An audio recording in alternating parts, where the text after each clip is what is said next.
चलिए दोस्तों बात करते हैं एक और नए क्वेश्चन के बारे में। इस क्वेश्चन में एग्जामिनर ने कहा एक कमरे के फर्श के आकार 4 मीटर और 3 मीटर है और उसकी ऊंचाई 3 मीटर है। कमरे की दीवार और छत पर पेंटिंग की जरूरत है। चित्रित किए जाने वाला क्षेत्र बताइए। यानी कि वो क्या पूछ रहा है कि चारों दीवारों का एरिया प्लस छत के एरिया के बारे में बात कर रहा है।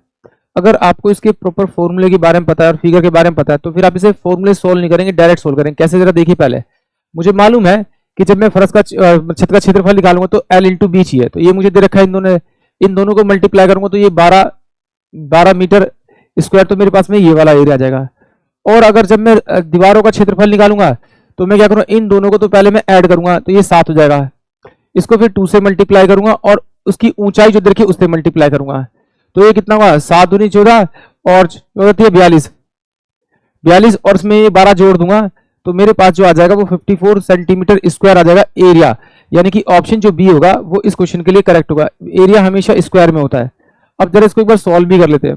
देखिए मुझे मालूम है कि जो इसका फॉर्मूला होता है 2 इक्वल टू में L प्लस का B और इंटू में H, ये मेरे पास क्या होगा, दीवार का क्षेत्रफल का फॉर्मूला होगा। तो यहां पर इसने L ये दे रखा है और B ये दे रखा है और H ये दे रखा है। तो 2 इंटू में L की वैल्यू कितनी है आपकी 4 प्लस का आपका 3 और H कितना आपका पास में 3। इसको मल्टीप्लाई 4 3 7 और 7 3 21 और 21 दूनी क्या होगा आपका 42 हो जाएगा। ये तो चारों दीवारों का क्षेत्रफल आ गया।